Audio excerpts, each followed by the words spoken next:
नमस्कार साथियों, आपका अपना आईटीआई यूट्यूब चैनल में आपका हार्दिक स्वागत है। आज की वीडियो का थंबनेल आप लोगों ने चेक कर लिया होगा।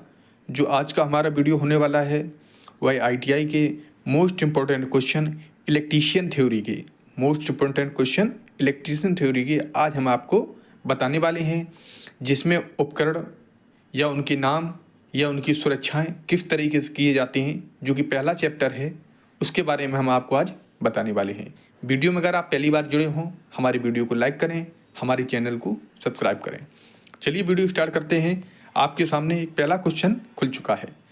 आज हम आपको 25 क्वेश्चन, जो 25 क्वेश्चन है, बहुत ही महत्वपूर्ण क्वेश्चन है, वह आपको हम बताने वाले हैं। वीडियो को स्किप ना करें, स्टेप बाय स्टेप क्वेश्चन देखें, उनके क्या क्या आंसर हैं और क्या क्या क्वेश्चन हैं, क्या क्या उनके विकल्प हैं। चलिए वीडियो स्टार्ट करते हैं।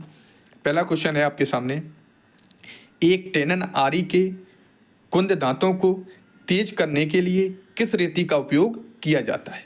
एक टेनन जो आरी होती है, उसके जो दांतें हैं, या जैसे दांत बोलते हैं, जैसे किसी चीज़ को हम काटते हैं, जो उसमें दांतें लगे होते हैं, उन्हें किस रेती से हम पैना करते हैं या उसे सही करते हैं, जिससे कि जिस चीज़ को हम काट रहे हैं वो चीज़ आसानी से कट जाए। आपके सामने 4 ऑप्शन हैं: वर्गाकार रेती, वृत्ताकार रेती, त्रिभुजाकार रेती, अर्धवृत्ताकार रेती। तो इसका जो ऑप्शन है, इसका सी वाला जो हमारा ऑप्शन है, बिल्कुल सही आंसर इसका हो जाएगा, सी वाला। चलिए पहला क्वेश्चन आपका कंप्लीट हो गया है। दूसरा क्वेश्चन आपको बताते हैं, पीड़ित को बचाने हेतु क्या तत्कालिक कदम उठाना चाहिए यदि वह अभी भी विद्युत शक्ति स्रोत से संपर्क में है। कोई व्यक्ति है जो कि विद्युत के संपर्क में आ चुका है, उस व्यक्ति को आप कैसे अलग करेंगे, चलिए ऑप्शन के माध्यम से जानते हैं।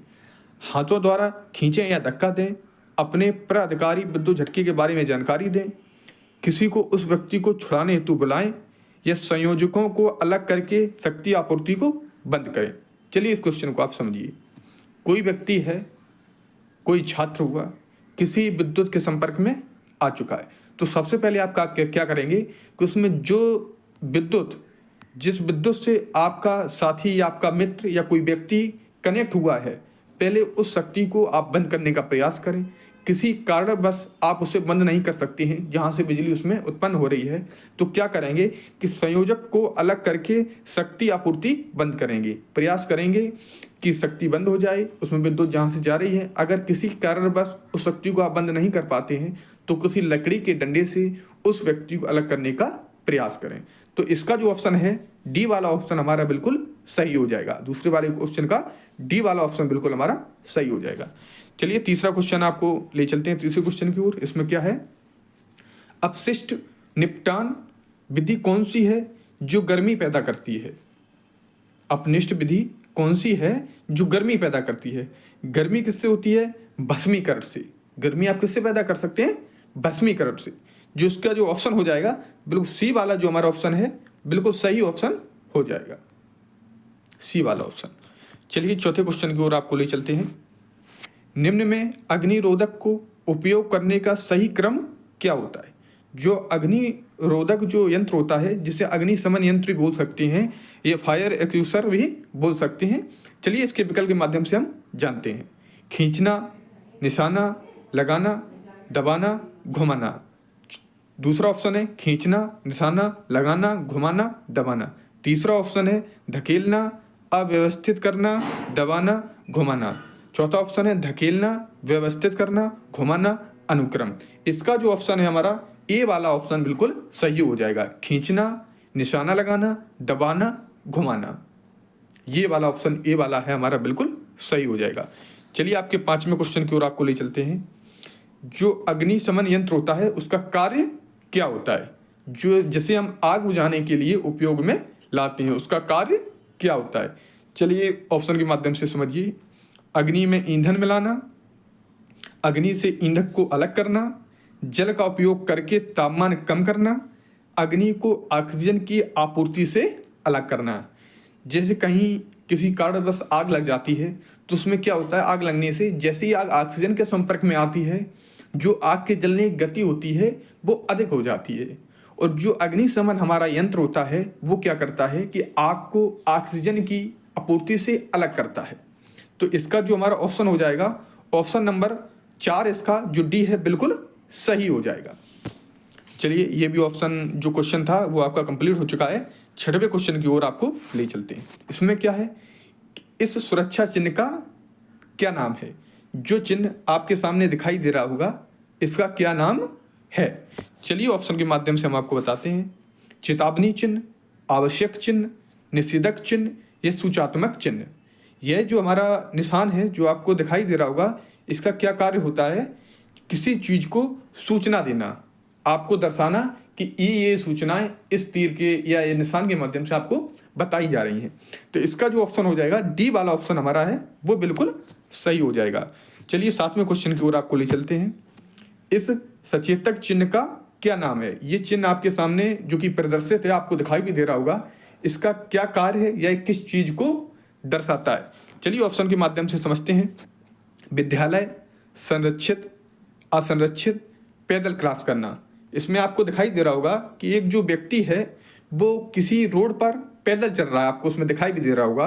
तो इसमें क्या ऑप्शन हो जाएगा हमारा? पैदल क्रॉसिंग। कोई व्यक्ति जो है जो कि पैदल क्रॉसिंग कर रहा है। तो इसका जो हमारा ऑप्शन हो जाएगा ऑप्शन नंबर डी वाला, जो कि बिल्कुल सही हो जाएगा। चलिए 8वें क्वेश्चन की ओर आपको ले चलते हैं। इसमें लिखा हुआ है, दिल के दौरे से पीड़ित व्यक्ति को आप कैसे पहचानेंगे कि इस व्यक्ति को दिल का दौरा पड़ा हुआ है? चलिए ऑप्शन के माध्यम से देखते हैं। रीढ़ की हड्डी में दर्द होना, मुंह पूरी तरह बंद हो जाएगा, पेट में अधिक सूजन, ओठों के चारों ओर नीला रंग। जिस व्यक्ति को दिल का दौरा पड़ेगा उसके ओठों के चारों ओर एक नीला एरिया बन जाएगा, या आप कहेंगे कि ओठों के चारों ओर नीला रंग जैसा आपको दिखाई देगा। तो उस व्यक्ति को आप पहचानेंगे कि इस व्यक्ति को दिल का जो दौरा है पड़ चुका है। तो इसका जो ऑप्शन है हमारा डी वाला बिल्कुल सही हो जाएगा। डी वाला ऑप्शन बिल्कुल सही हो जाएगा। चलिए 9वें क्वेश्चन की ओर आपको ले चलते हैं। इसमें क्या है, किस प्रकार की कृत्रिम श्वसन विधि का प्रयोग उस व्यक्ति के लिए करते हैं जिसकी छाती और पेट में चोट लगी हो? चलिए ऑप्शन के माध्यम से हम इसे देखते हैं। सेफर विधि द्वारा, मुंह से मुंह विधि द्वारा, मुंह से नाक विधि द्वारा, नेल्सन की भुजा ऊपर पीछे दबाव विधि द्वारा। तो इसका जो ऑप्शन हो जाएगा ऑप्शन नंबर डी है हमारा बिल्कुल सही हो जाएगा। 9वें क्वेश्चन का ऑप्शन नंबर डी बिल्कुल सही हो जाएगा। चलिए 10वें क्वेश्चन की ओर आपको ले चलते हैं। इसमें क्या है, कंडक्टर के आकार को मापने के लिए किसका उपयोग किया जाता है? जो कंडक्टर होता है उसे आप कैसे मापेंगे कि किस औजार से उस चीज़ को मापेंगे? चलिए ऑप्शन 4 हैं आपके सामने, देखते हैं। वेवेल गेज द्वारा, वर्नियर कैलिपर द्वारा, स्टैंडर्ड वायर गेज द्वारा, गहराई गेज द्वारा। जो कंडक्टर होता है उसे हम किससे नापेंगे? स्टैंडर्ड वायर गेज द्वारा। तो इसका ऑप्शन नंबर सी है जो कि बिल्कुल सही हो जाएगा। चलिए आपके सामने जो 11वां क्वेश्चन है वो आपको बताते हैं। विद्युत उपकरण में लगी अग्नि हेतु कौन सा अग्निशामक प्रयोग किया जाता है? किसी कारणवश किसी संस्थान में या किसी घर में या किसी क्षेत्र में आग लगी हुई है जो कि आगे विद्युत से लगी हुई है, इलेक्ट्रिक जो फायर लगी हुई है, उसे आप किससे बुझाएंगे? इस चीज़ को कैसे शांत करेंगे? चलिए आपके सामने 4 ऑप्शन हैं। हेलोन प्रकार, झाग प्रकार, गैस कारतूस प्रकार या संग्रहित दबाव प्रकार। इसका जो ऑप्शन नंबर ए है हमारा बिल्कुल सही हो जाएगा, हेलन प्रकार। चलिए आपको 11वें क्वेश्चन ये कंप्लीट हो चुका है। 12वें क्वेश्चन की ओर ले चलते हैं। इसमें क्या है, आग बुझाने में स्टार्विंग क्या है? जो आग बुझाते हैं उसमें स्टार्विंग का क्या कार्य होता है? चलिए आपको बताते हैं। अग्नि में ईंधन मिलाना, अग्नि से ईंधन अलग करना, जल का उपयोग करके तापमान कम करना, अग्नि को ऑक्सीजन की आपूर्ति से अलग करना। पहले हमने आपको बताया था इसमें जो आगे वाला क्वेश्चन था कि अग्निशमन यंत्र का काम क्या होता है, उसमें क्या ऑप्शन था? अग्नि को ऑक्सीजन की आपूर्ति से अलग करना। अब इसमें क्या ऑप्शन हो जाएगा कि आग बुझाने में स्टार्विंग का क्या काम है? तो इसका जो ऑप्शन है हमारा ऑप्शन नंबर सी इसका बिल्कुल सही हो जाएगा, जल का उपयोग करके तापमान कम करना। ऑप्शन नंबर सी बिल्कुल सही हो जाएगा। चलिए 13वें क्वेश्चन की ओर आपको ले चलते हैं कि इस हथौड़े का क्या नाम है? यह हथौड़ा आपके सामने प्रदर्शित आपको दिखाई भी दे रहा होगा, जो कि हथौड़े का डायग्राम बना हुआ है। इस हथौड़े को हम किस नाम से पहचानेंगे कि आज कौन सा हथौड़ा है? किला हथौड़ा, बाल पेन हथौड़ा, क्रॉस पेन हथौड़ा, स्ट्रेट पेन हथौड़ा। तो इसका जो ऑप्शन हो जाएगा हमारा ऑप्शन नंबर ए बिल्कुल सही हो जाएगा, किला हथौड़ा। इस जो निशान बना हुआ है डायग्राम, इसे हम किला हथौड़ा से पहचानेंगे। चलिए आपके सामने जो 14वां क्वेश्चन है आपको ले चलते हैं। इसमें क्या है, भारी भार उठाने और स्थानांतरित करने के लिए किस पद्धति का उपयोग किया जाता है। कोई भारू वस्तु हुई या कोई मशीन हुई या कोई ऐसा उपकरण हुआ जो कि वजन में भारी है, उसे हम एक स्थान से दूसरे स्थान तक किस तरीके से, किस मशीन की सहायता से पहुंचाएंगे। चलिए ऑप्शन के माध्यम से आपको बताते हैं। इसमें 4 ऑप्शन हैं, बिंच, क्रेन और स्लिंग, लेयर और रोलर्स, मशीन चलित प्लेटफॉर्म। तो इसका जो ऑप्शन है हमारा ऑप्शन नंबर बी बिल्कुल सही हो जाएगा, क्रेन और स्लिंग। क्रेन के माध्यम से जो चीज़ भारी है उसे हम इधर से उधर या उसका स्थान स्थानांतरित कर सकते हैं। चलिए आपको 15वें क्वेश्चन की ओर ले चलते हैं। पीड़ित की कौन सी स्थिति को कोमा कहा जाता है। कोई व्यक्ति है जो कि कोमा में पहुंच चुका है, उसे आप किस तरीके से पहचानेंगे कि वह व्यक्ति कोमा में है। चलिए ऑप्शन के माध्यम से आपको बताते हैं। बेहोश रहना, पर बुलाने पर उत्तर देना, होश में रहना, पर बुलाने पर उत्तर ना देना, सांस लेना, पर बुलाने पर उत्तर ना देना, पूरी तरह संवेदहीन होकर लेटे रहना एवं बुलाने पर उत्तर ना देना। जो व्यक्ति कोमा में चला जाएगा, आप उसे कुछ भी कहेंगे तो वो आपको कुछ उत्तर नहीं देगा, क्योंकि वह कोमा में जा चुका है, उसकी संवेदनशील जो क्षमता है बिल्कुल खत्म हो चुकी है। तो इसका जो ऑप्शन हो जाएगा ऑप्शन नंबर डी, इसका बिल्कुल राइट आंसर हो जाएगा, ऑप्शन नंबर डी। चलिए 16वें क्वेश्चन की ओर आपको ले चलते हैं। पिंसर का क्या उपयोग होता है। जो पिंसर होता है, एक चीज का उपकरण है, टूल्स है, उसका कार्य क्या होता है। फ्लेक्सिबल तार को ट्विस्ट करना या टाइट करना, छोटे व्यास के तार काटना, लकड़ी में से पिन तथा कीले निकालना, छोटी वस्तु पकड़ना जहां उंगली ना पहुंच सके। तो इसका जो ऑप्शन हो जाएगा ऑप्शन नंबर सी, इसका बिल्कुल राइट ऑप्शन हो जाएगा, लकड़ी में से पिन तथा कीले निकालना, जो कि पिंसर का कार्य होता है। चलिए 17वें क्वेश्चन की ओर आपको ले चलते हैं। इसमें क्या है समझिए इसको। इसमें लिखा हुआ है, मूल श्रेणी में सचेतक चिन्ह के पश्च भाग का रंग क्या होता है। जो उसमें भाग होता है, जिसका बैक होता है, उसका रंग क्या होता है। नीला, सफेद, पीला, हरा। इसे आपको याद करना पड़ेगा। इसका जो रंग होगा येलो, इस जिसे आप पीला भी बोल सकते हैं। तो इसका ऑप्शन क्या हो जाएगा, ऑप्शन नंबर सी इसका बिल्कुल राइट आंसर हो जाएगा। चलिए आपको 18वें क्वेश्चन को ले चलते हैं। इसमें क्या है, पीपीई गुणवत्ता के लिए किन मानदंडों को पूरा किया जाना चाहिए। किन मापदंडों को पूरा किया जाना चाहिए। इसके ऑप्शन आप देखिएगा। यह खतरों को सह सकता है, इसे लंबे समय तक इस्तेमाल किया जा सकता है, अच्छी गुणवत्ता वाली सामग्री से बना है, कम लागत है। तो इसका जो ऑप्शन हो जाएगा ऑप्शन नंबर ए। इसमें क्या होगा, ऑप्शन नंबर ए, यह खतरों को सह सकता है। इसका ऑप्शन नंबर ए बिल्कुल सही हो जाएगा, यह खतरों को सह सकता है। चलिए 19 नंबर क्वेश्चन आपको बताते हैं। इसमें क्या है, इस ड्रिल बिट का क्या नाम है। ये आपके सामने एक ड्रिल है जो कि प्रदर्शित है। इससे आप क्या पहचानेंगे कि इसका क्या नाम है, किस नाम से इसे प्रकाशित किया जाता है। ये बिट आपके सामने दिखाई दे रही होगी। चलिए इसके ऑप्शन है, उन्हें आप देखिएगा। Flat drill bit, taper shank bit, counter sink bit, straight shank bit. तो इसका जो ऑप्शन हो जाएगा, इसका option number B, taper shank bit. इसका ऑप्शन नंबर बी बिल्कुल सही हो जाएगा। 19 क्वेश्चन आपके कंप्लीट हो चुकी हैं। 20वें क्वेश्चन की ओर आपको ले चलते हैं। इसमें क्या है, 5S संकल्पना में निम्न में से कौन सा चरण स्टैंडर्डाइजेशन को इंगित करता है। इसको आपको याद करना पड़ेगा। इसका ऑप्शन नंबर 4, स्टेप 4, ये आपको याद करना पड़ेगा। ये क्वेश्चन को आप याद करें, इंपॉर्टेंट क्वेश्चन है, आने वाली एग्जामों में पूछा जा सकता है। चलिए 20 क्वेश्चन आपके कंप्लीट हो चुके हैं। 21वां क्वेश्चन देखते हैं। कौन से प्लायर का उपयोग तार के हुक और लूप बनाने में होता है। कौन से तार का उपयोग तार के हुक बनाने और लूप बनाने में होता है।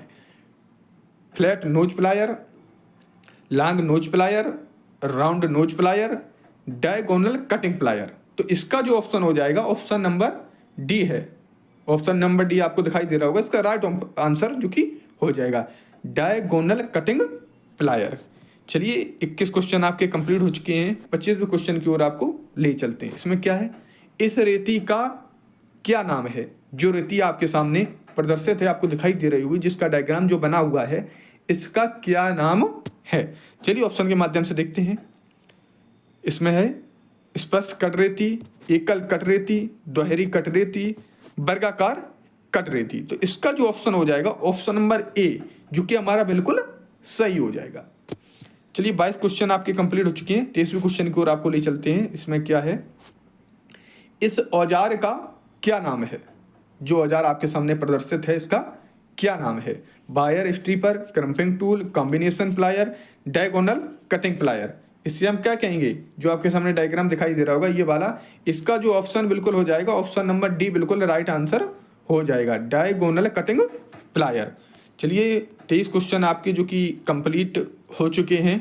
इसमें हम आपको बताते हैं किस तरीके से, जो कि हमने ये वाला क्वेश्चन आपको बताया था, थोड़ा इसमें एक मिस्टेक हो गई थी। इस वाला क्वेश्चन को जो हमने आपको आंसर बताया था डायगोनल कटिंग प्लायर की जगह इसका आंसर क्या होगा?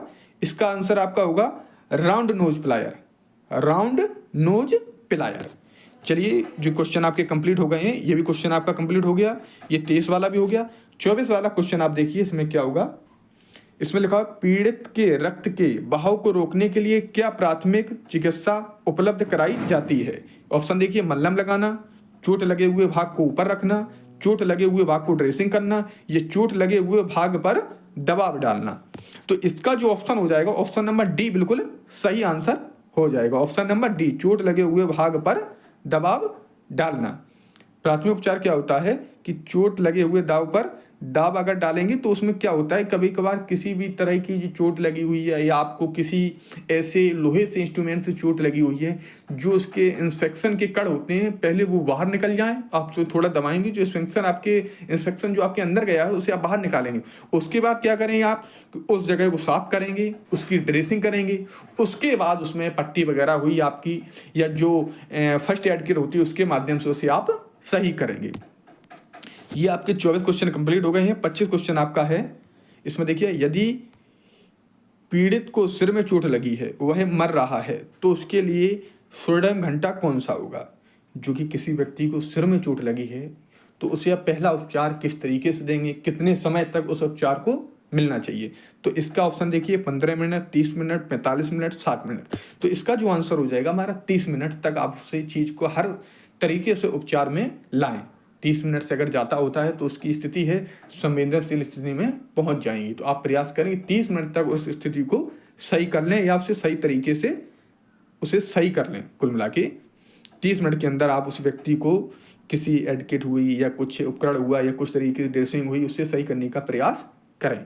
चलिए, वीडियो में आप पहली बार जुड़े हों, हमारी वीडियो को लाइक करें, हमारे चैनल को सब्सक्राइब करें। जो ITI से मोस्ट इंपॉर्टेंट क्वेश्चंस हैं वो आपको समय पर पहुंचाने का कार्य करेंगे। आपका बहुत बहुत धन्यवाद।